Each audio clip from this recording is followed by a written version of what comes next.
Very good evening to all the participants in this Know Your IP weekly lecture series. This is the 23rd week of the continuous lectures since 3rd week of December. And for this week, we are fortunate to have with us Dr. Sunanda Bharti, Associate Professor, Faculty of Law, University of Delhi. And she has consented to speak to us on contemporary developments in trademark registration. We have a brief introduction, though it doesn't reflect all her achievements. Dr. Sunanda Bharti has almost 20 years of teaching and research experience in the Law Center 1 of Faculty of Law, University of Delhi. And she has taught extensively different subjects on law, including jurisprudence, IPRs, then ADR, then taxation laws, negotiable instruments, so on and so forth. She has been very active in the field of research as well. She is the co-principal investigator responsible for leading the team in RISHII, that is Resources for Internationalization of Higher Education Institutions in India, which is an international project under the Erasmus Programme funded by the European Commission. And this is in collaboration with the University of Deusto, Bilbao, Spain, and the Tuning Academy. Then this special project gets completely with the national education policy. Dr. Bharti has been receiving, in fact, she is recognized and she has received global recognition in the form of the Lex Falcon Award of 2021 and by LexTalk World for making impactful contribution to IP law and also for simplifying the subjects through her writings. Madam has contributed several papers to national and international journals, and some of her online published works are available from the blogs like Unlearning Law, Blaze New Trials, Why I Love Law, and few posts on even spicyip.com, which is the premier IPR blog in India, which was started by the doyen of intellectual property rights, in fact, theory as well as practice, late Dr. Shamnath Bashir. And today's topic is very interesting because there are as many developments in the field of trademarks as the number of days. So whenever we look at INTA or any other organization, and whenever we look at the challenges in registering certain other marks, including the non-conventional marks, then again the question of the global challenges. So this becomes a very complex phenomenon. And in order to clarify all these, we have, with us Dr. Sunanda Bharti.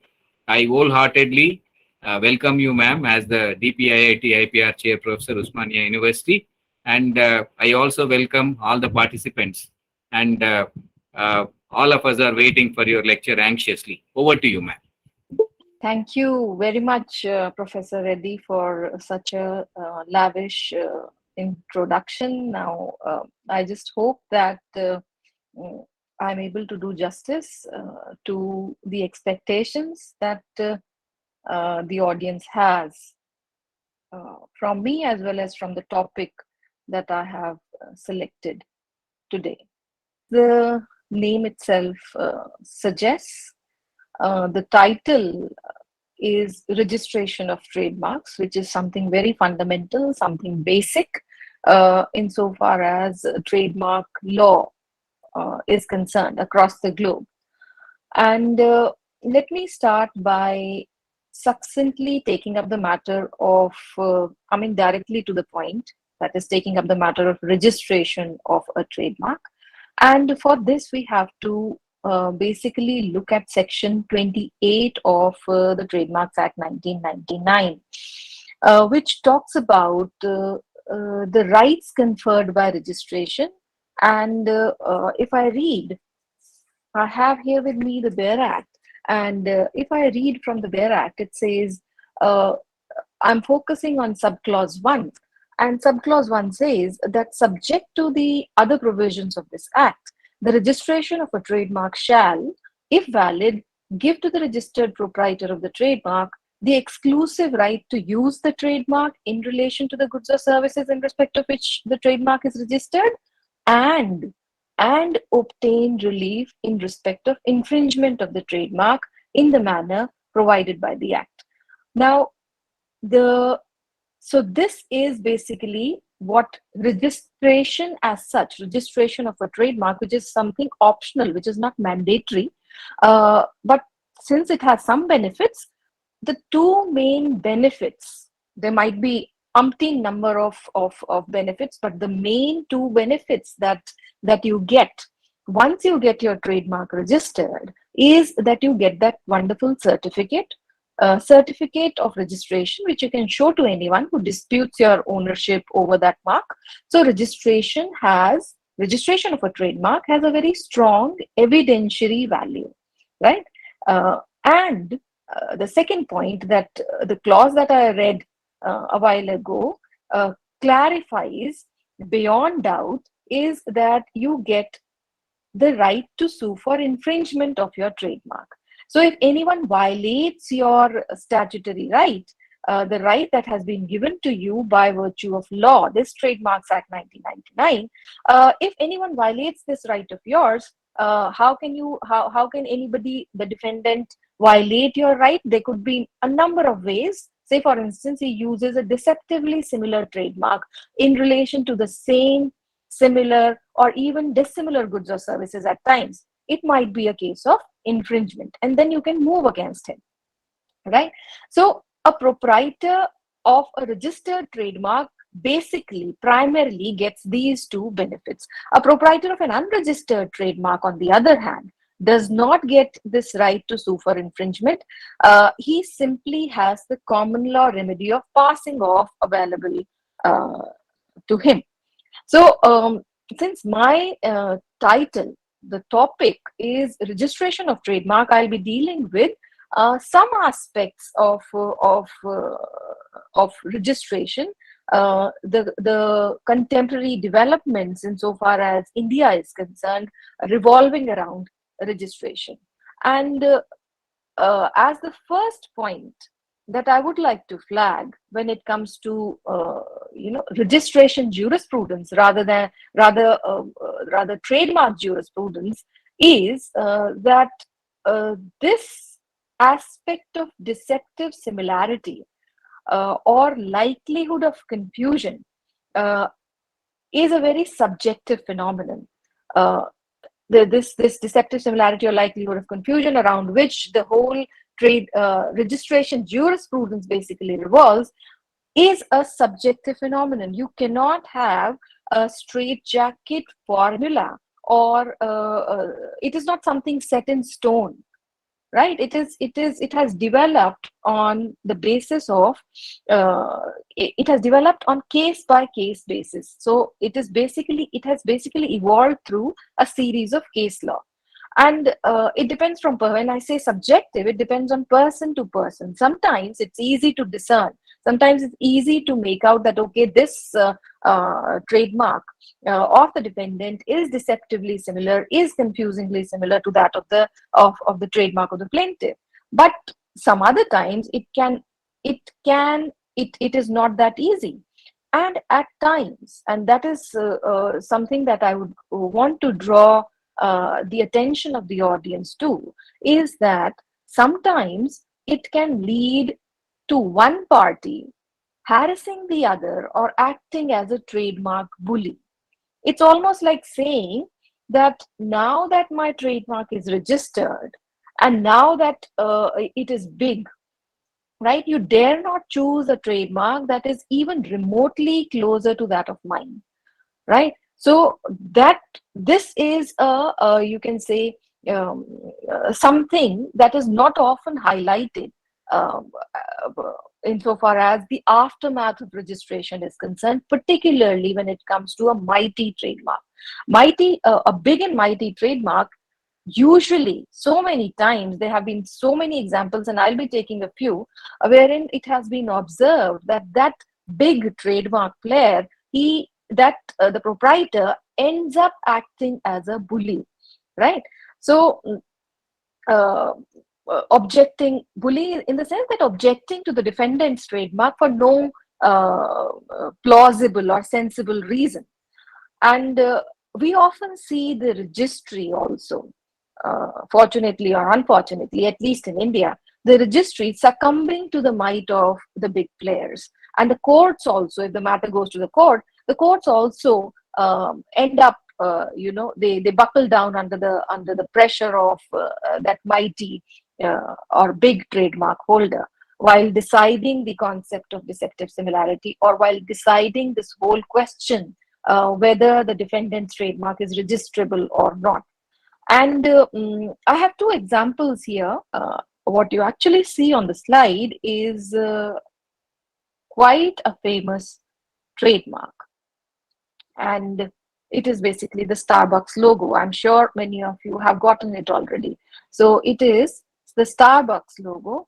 And the case that I've chosen, it's not an Indian case, but that hardly matters, because in fact it goes to underscore that the problem of defining as to what is deceptive is perhaps not confined to the Indian territory. It is perhaps universal. Now, what is the point of bringing your focus to this logo?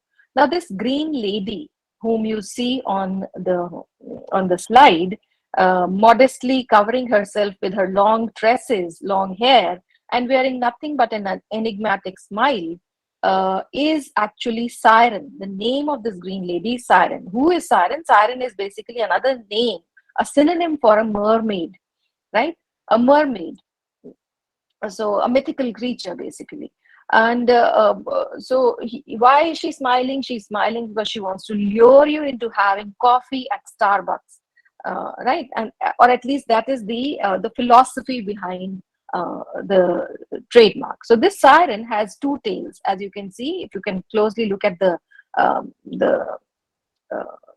device, trademark, you will realize that the mermaid has two tails.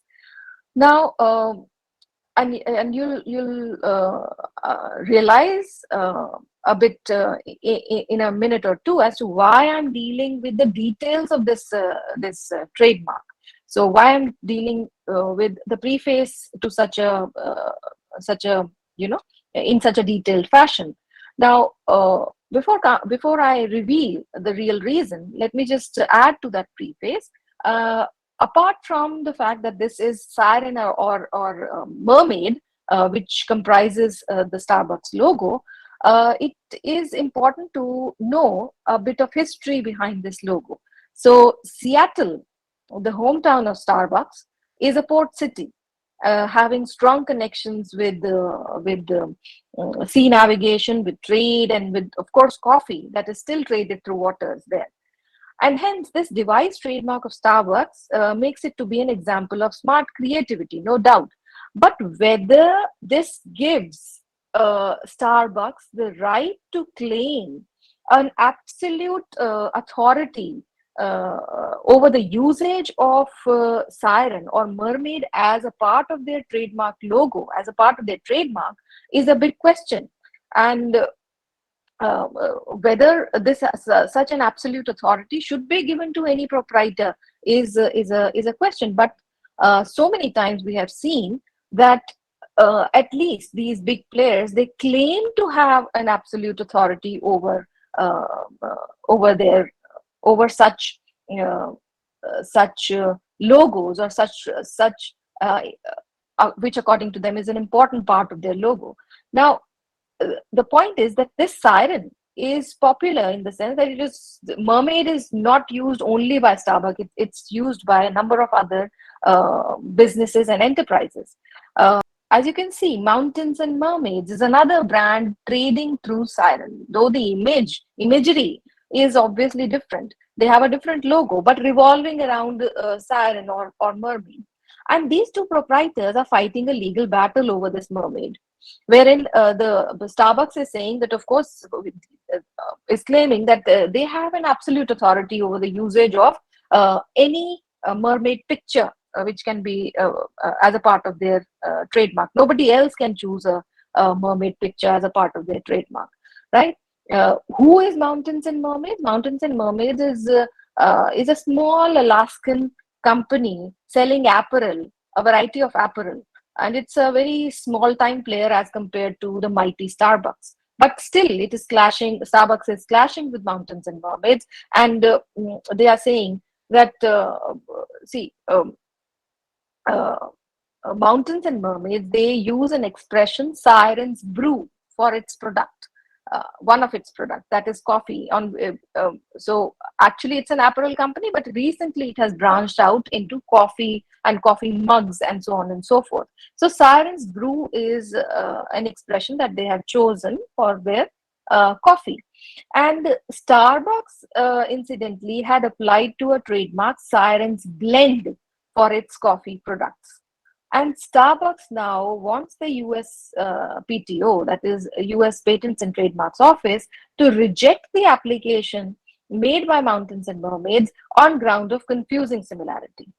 Now, whether these two trademarks, the one that you saw earlier, the Starbucks logo, and this trademark that you see right now on the slide, whether they are confusing or not, I leave the decision to you.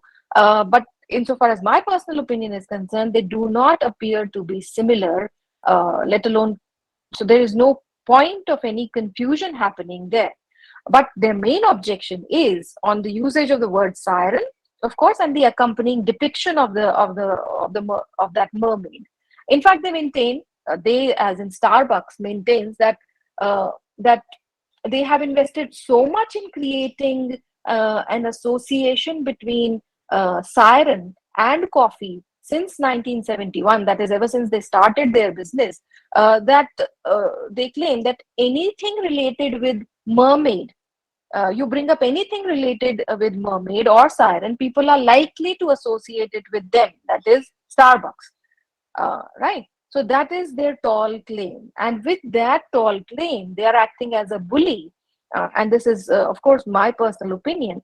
They are acting as a bully, trying to stifle competition and trying to shut the business of this small Alaskan company, who is also chosen a different version, depiction of mermaid as a part of their logo. Now, whether the two are confusing or not, as I said, I'll leave it to you. And there is a reason why I did not place the two trademarks side by side, because law says you are not supposed to, while deciding the concept of confusing similarity, in order to come to a certain sensible conclusion, you are not supposed to put the two trademarks side by side. You are not supposed to put them adjacent to each other, because if you put them side by side, some similarities are bound to occur, right? And that is going to cloud your objectivity. So you are not supposed to do a minuscule comparison.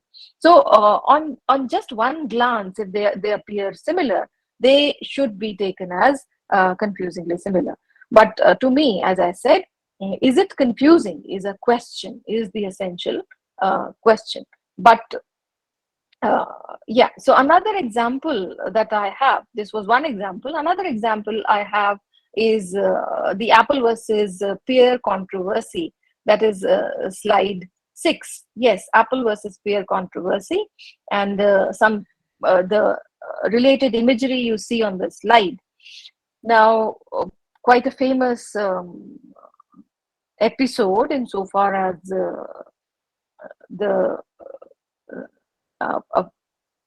a controversial episode in business circles, and Apple decided to take legal action against a very small company that goes by the name of Prepare way back in somewhere in August 2020. So it's a 2-year-old case, almost.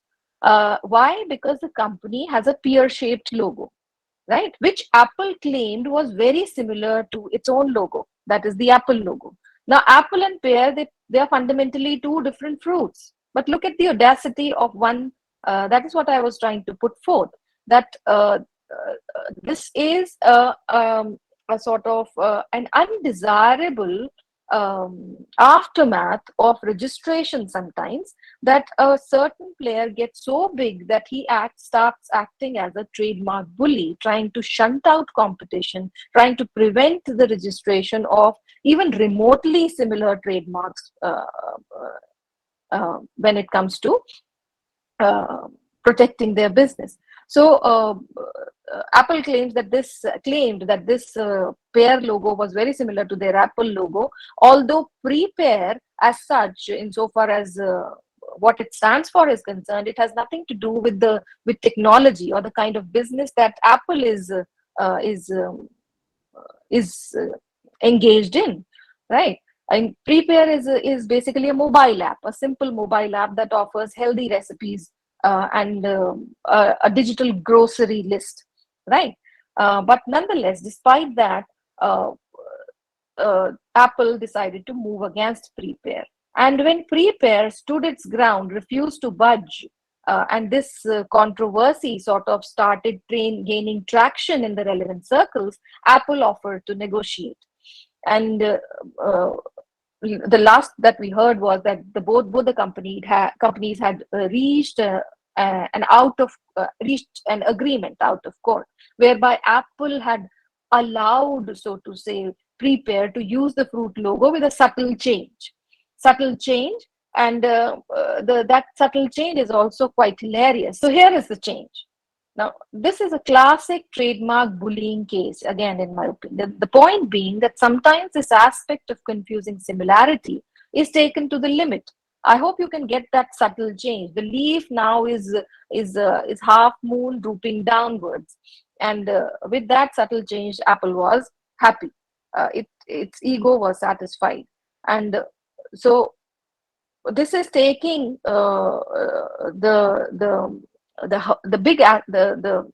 this aspect of confusing similarity to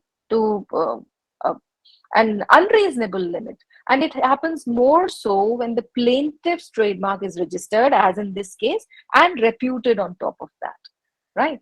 So this is one, or rather the first thing that I wanted to flag when it comes to contemporary developments in relation to registration, right? Another thing, second bit that I would like to focus on is territoriality and trademarks. See, trademarks, this is again something very fundamental, which many of from the audience might be knowing already, but since the slide says something about territoriality and the global markets, let me just emphasize as to what my point is, what I'm trying to emphasize here. See, trademark rights or trademark protection as such is territorial in nature, right? And this is across the globe, territorial in nature. That means a trademark would be protected in India. If I want to protect my trademark in India under the Trademarks Act 1999, this act can protect my trademark only if I use it in India in the registered or unregistered form, whichever form, in relation to some goods or services in course of trade, right? And this is by and large the protection. There are certain exceptions, say in case my trademark is a well-known trademark, for those types of marks are considered as superior, and for those you can say a different set of rules. There's a bit of difference in the variety of rules that apply to WKTN, that is well-known trademark. But by and large, trademark rights are territorial in nature. That means I can seek protection, or the Trademarks Act would be in a position to protect my trademark only if I operate in India in the unregistered or registered form. If I'm supplying the market, if I have some goods or services to supply to the market, only then my trademark would be protected. And it would be protected only in India. It's not that just because I've gotten my trademark registered in India, it will be protected in France. No. for me to seek protection in France, I would have to satisfy the requirements of laws of France, the trademark laws of France. So that is how the principle of territoriality works. Now, how this principle of territoriality plays out in the real trade today, particularly given the global reach of the internet, right? Which has made cross-country availability of goods possible, is something that must be understood and in a way accepted also by the brands. See, due to the global nature of the internet, products that are offered for sale online, right? Now everything is online. The global market is actually in your mobile phone, right? So due to this global nature of the Internet of Things, products that are offered for sale online can be viewed by any party stationed anywhere in the world, right? Likewise, so I can buy a certain product from anywhere in the world. Likewise, from the seller's perspective, anyone present anywhere in the world who is connected to this grid, this internet, has the potential of supplying everywhere, right? So this makes the registration environment very tense and challenging as such. Why? Because where there are multiple owners of the same trademark in different territories, right? So multiple owners in the sense multiple licensees of the same trademark in different territories. Whether owner one, who is actually meant to supply only to country one, right? If he tries to fulfill a customer demand made in country two, that is a different territory. A question arises as to whether it will amount to trademark infringement, whether it should amount to trademark infringement, because these are the things that need a sort of clarity and redefinition. We need to revisit these policies, and some sort of unambiguous trade policy or a universal understanding is required here as to what is the domain, particularly given the presence of internet, the overreaching presence, the very dominant presence of Internet of Things, making sale and purchase online possible anywhere in the world. Whether what exactly is the domain of infringement of trademark, or what exactly is the domain of registration of trademark. So this is this was the second point that I wanted to highlight. Slide 9 tries to highlight a number of things in one go. And so if you focus on the slide, you'll realize it is just an attempt to basically wrap up as to what all the Indian registry has is acceptable, what all is acceptable by the Indian registry by and large in the current times, the extent to which it has gone liberal insofar as accepting new forms and new varieties of trademarks is concerned, and where is it lacking still? That is, there is a need for some radical change there.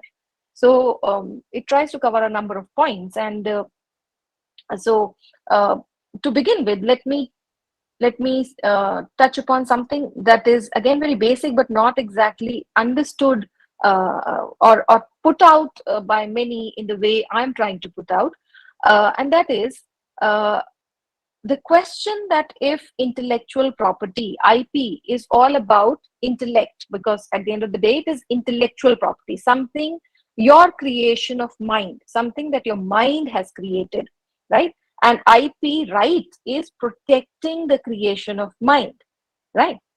Then a question sometimes arises, particularly in relation to trademark. A question arises, what has trademark got to do with creativity?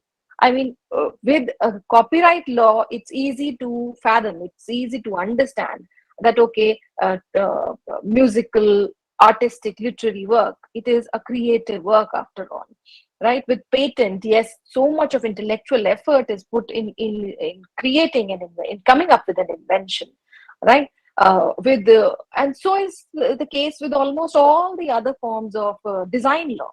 So much goes or so much of intellectual activity goes into those branches of intellectual property. But what has trademark got to do with creativity? And uh, the idea is that it's all about commerce after all, right? And this notion is not entirely correct, not correct at all, rather. You see, a lot of work goes into creating a brand, right? And at times, the originality of the trademark speaks for itself. And I have a few examples here with me. So this is again, this would come under, basic understanding of fundamental understanding of trademark law. Again, why this example is there. Tribo is a trademark. Now you need to guess what this trademark could mean, right? Because what I'm trying to just project is that a lot of creativity goes into creating most of the trademarks, right? So it's actually Bodhi tree, right? Reverse of Bodhi tree, Tribo, Bodhi tree. And I particularly, personally speaking, love the ethos behind choosing it, as their founders say, and I quote, they say, in many ways, these trees were the earliest form of budget hotels, offering shelter to travelers without discriminating between the rich and the poor, right? So it is a very creative trademark. And then there is this Unilever logo. Unilever logo, that is my all-time favorite, because I think it's truly amazing. If you have a good look at the slide, you'll realize it is one of the most beautiful, most creative pieces of symbolism that one can come across. And how apt it is. Unilever trades globally in almost everything that touches the lives of commoners. So it's only fit, it's only apt that they include a symbol for everything possible, everything under the sun in their logo, right? Uh, in fact, it boggles my mind to think that their products are used by 7 out of every 10 people on this planet, right? And of course, the logo has been there since ages. So it is again a creative example. So there is a lot of creativity that goes into uh, into um, uh, into trademarks, into creating that symbol, that logo, and maintaining uh, the ethos that for which it stands. Okay. Another point is, so our registry, of course, has gone liberal to the extent that um, there are trademarks that are very, insofar as on the gauge of creativity, they might appear to be very commonplace, very basic, but still they get registration because that's not one of the parameters, or that's not written anywhere in section 9 or 11 that it is, if it is absolutely creative only, then it will get registration. So yes, whether it's creative or not, you get, if you apply for registration, if all the things are satisfied, you get registration. The point here was that it's a bit unfair to say that trademark has nothing to do with creativity. Okay, all right. Next slide says names and trademarks. Let's see whether we can register names as trademark. Can we use names as trademarks? Why not? Can we get them registered? Yes, why not again? And we have one example here. If you see the slide, Chelaram Parker. Not many would know this, of course, but Chelaram was an Indian concern, and then Parker was a foreign concern. It's their joint venture that created that wonderful ink, Chel Park, right? So names can be registered as trademarks, and Messi trademark. Messi is the latest one in this line. Next slide, please. Slide 13. Yes, as you can see, you have the symbol also there. Footballer, the famous footballer Lionel Messi has succeeded, but only after a very bitter 9-year uh, legal battle to register his surname as a trademark in the European Union. And what Messi was pitted against, what his trademark was pitted against was the trademark, a very similar sounding trademark, Massi, Massi. Massi was basically an already registered trademark in the EU, owned by a Spanish cycling company, right? So names can be registered as trademarks. This is a given thing, and it has really caught up of late. I think there is a similar case or similar episode that is that is in news these days in regard to Maradona, Diego Maradona. I think he also has gotten his trademark registered, or it is in the process. I feel that this is something really interesting and something that shows a very liberal side of at least the Indian trademark registry, humor and trademarks. So yes, there are a number of funny marks that have been registered by the registry as trademarks. As you can see, there is this "Ye big gayi hai government," and there is a story also written on the slide.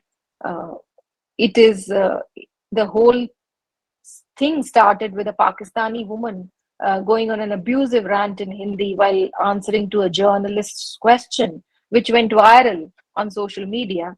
And later it was converted into a meme. So there were different varieties of meme revolving around a big gayi hai government. That is, this government is sold off.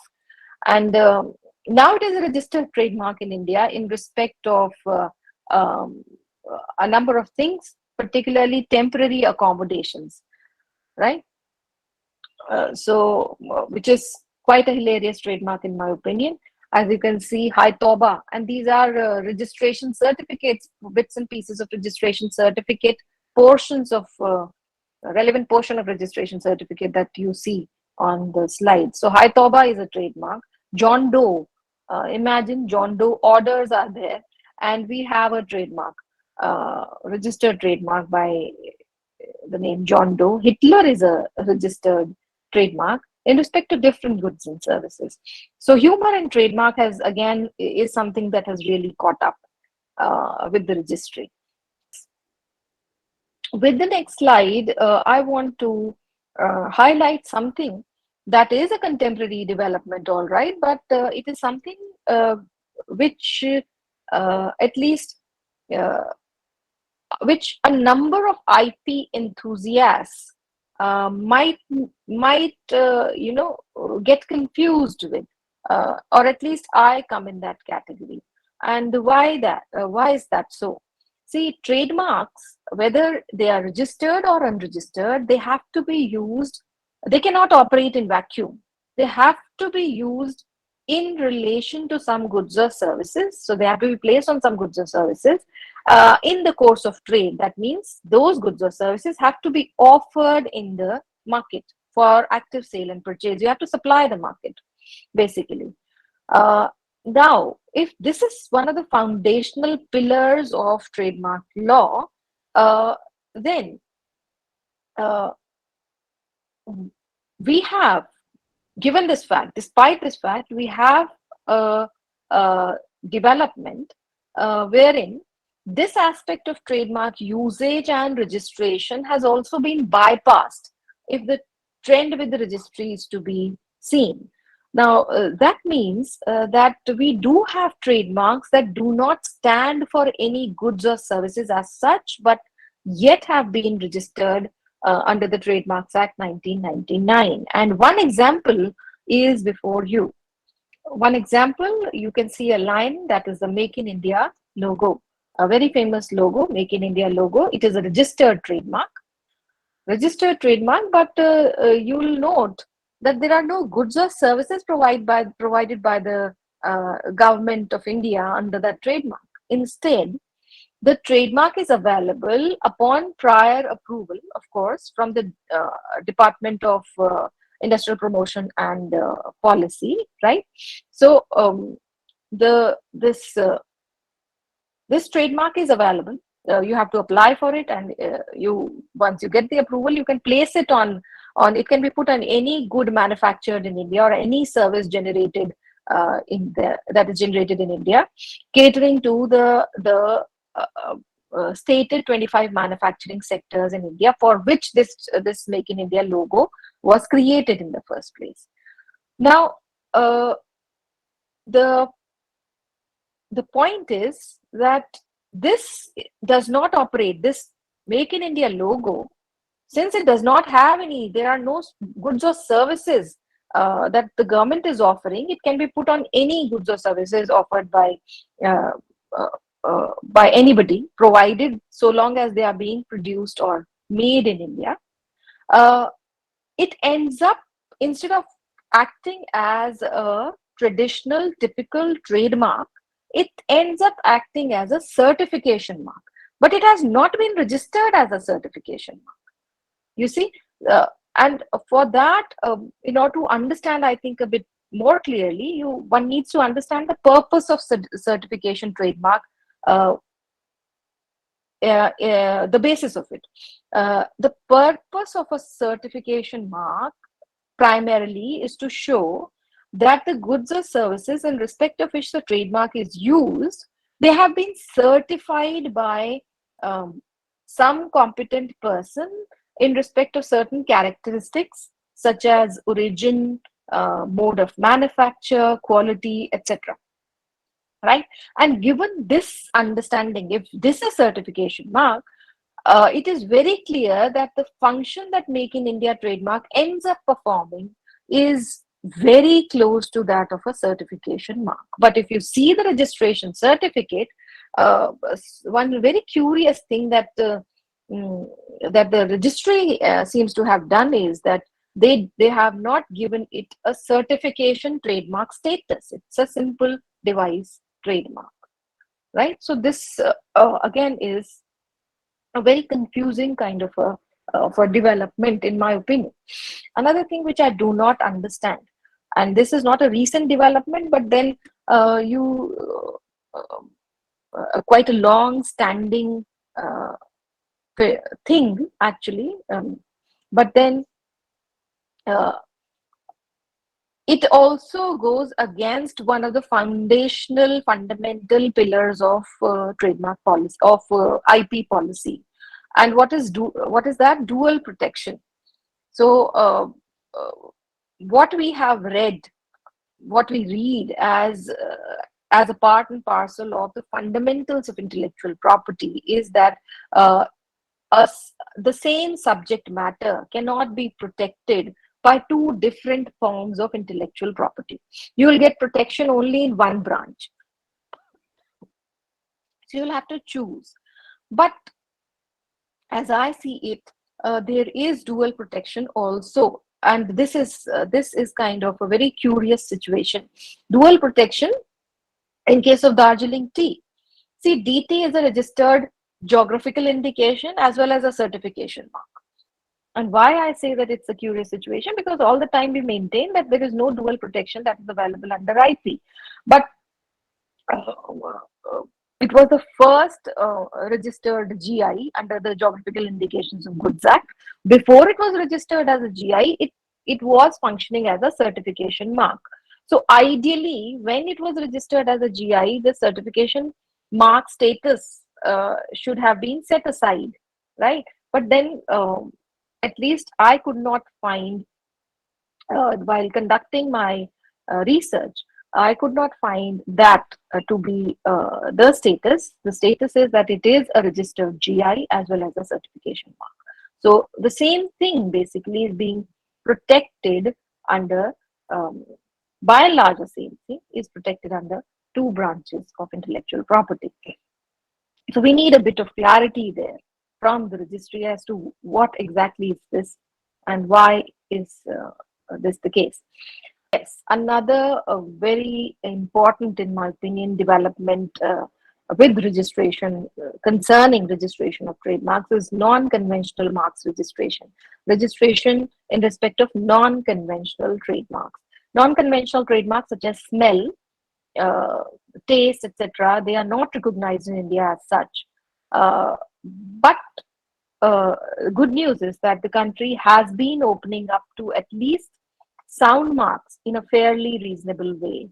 And you can see on the slide itself that there are a number of 4 or 5 sound trademarks that have gotten registration, right? Now, why only sound marks? Because one of the requirements of the definition of trademark is that in order for a mark to be considered as a trademark, it should be capable of graphical representation. And since this requirement of graphical representation is fulfilled in case of at least sound marks, because musical notations, they can be written down on paper. So that purpose of graphical representation, at least something can be put on paper. And that's the reason why we are opening up at least to sound marks in so far as giving them registration is concerned. But again, one issue that I would like to flag here is, it's good that we are opening up. The registry is now accepting such applications also. But it is again a curious thing. It is something that we need to question as to whether noise can be equated with sound, you know, because as you can see, if you focus on the slide, the thump of a motorcycle igniting is a sound trademark. Thump of a motorcycle speeding is a registered sound trademark, right? So whether they are sounds or whether it is noise is something that needs, I feel that there has to be a difference between the two, and the registry has to appreciate the difference. Because elsewhere across the globe, at least, some discretion is being applied while granting registration to such marks. Recently, say for instance, the sound of a can opening, can as in a beverage can, a Limca or a thumbs up can, any can for that matter that has fizz. Now, the sound of a can opening and the accompanying fizz, it was refused as a trademark, refused to be registered as a trademark because it was not considered, the sound was not considered distinctive, right? And so we have the case also is there before on one of the slides. It's a European Union case. But in India, we have had the registries operating on extremes, right? Where noise has been put at par with sound and given trademark registration. So this is something that one needs to again flag. And again, this wonderful research that you see on the slide is not mine. I have given due credit to the good friend who conducted this research. He has been duly acknowledged. So this is another development. What we need to consider is what next. If the registry is bent on equating noise with sound, then what next can we expect? Sound of a pressure cooker whistle, perhaps sound of car door opening and shutting, right? So we need to, the jurisprudence is evolving, of course, and the registry is leading the way.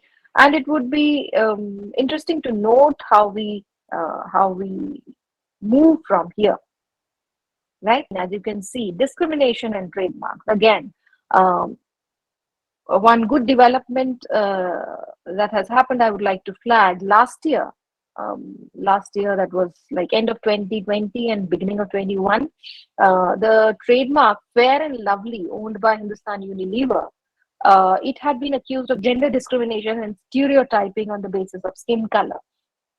And HUL, Hindustan Unilever, responded quite well and decided to rename the fairness cream. Now, the point is, how is it? Audience might be wondering as to how this is linked with registration. Well, it is clearly linked to registration because Section 9 gives out absolute grounds for refusal of registration. And a few of the grounds are that if a trademark is scandalous or obscene, if the trademark is likely to hurt religious sentiments, if the trademark is something that is going to cause public deception and confusion, or if the trademark is prohibited under the Names and Emblems Act, it is not going to get registered, right?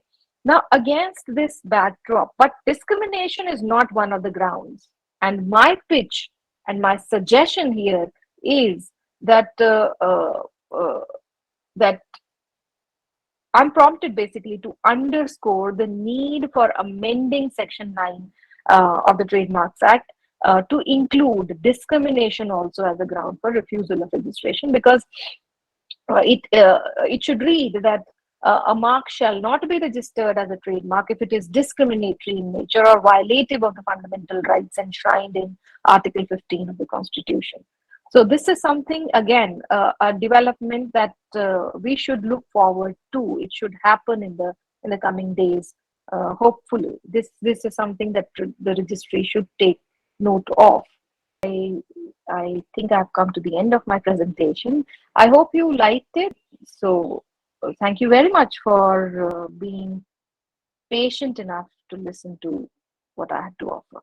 Thank you. We have our team member, Mr. Srinivas Rao, who would propose the formal vote of thanks. Thank you, ma'am. On behalf of DPIIT IPR-Chair, OU Hyderabad, India, ma'am, I would like to sincerely thank you for today's discourse on contemporary developments in trademark. Today, you have picked up very nice examples related to the trademarks and deceptive similar trademarks such as Starbucks, Messi, Hai Tauba, John Doe, Hitler, and the Make in India examples which you have given. When you have been talking about the Starbucks, I remembered one more instance, ma'am, which has happened with the same brand. And for the benefit of everyone here, and just to add, someone in North India applied for a trademark named as, or maybe using it as a Sardar Baksh. And Starbucks sued them for the trademark infringement. And in another instance, since Starbucks was tempting name for the coffee world, someone in Pakistan also started using the name as Sattar Baksh. So the spelling was S-A-T-T-A-R-B-U-K-S-H, Baksh. And in the formerly, it was Sardar Baksh, S-A-R-D-A-R-B-U-K-S-H. So I thought to disclose this because it was funny and informative for the large, and to share it here. And you, ma'am, you talked about the dual protection, which is very important for any trade similar to Darjeeling tea, which is a trademark as well as GI. You touched upon non-conventional trademarks such as sound marks, discrimination, and the trademark registration. Overall, today you have presented a bouquet of trademarks and its jurisprudence, ma'am. Thank you for that. And from DPIIT IPR-Chair OU, we also emphasize on registering the trademark for educational institutions. We keep on telling the institutions to register their trademarks because that is also important when we are giving a discourse to someone. It is very important to tell them that you have to register your trademark. I would also like to thank all the participants who are constantly supportive for us and supporting us our initiative. Thank you all for the attending the session and posting interactive questions to us. That's all for today. Hope you see you next week, ma'am, with yet another topic. Until then, goodbye and thank you one and all. Thank you, ma'am. Thank you.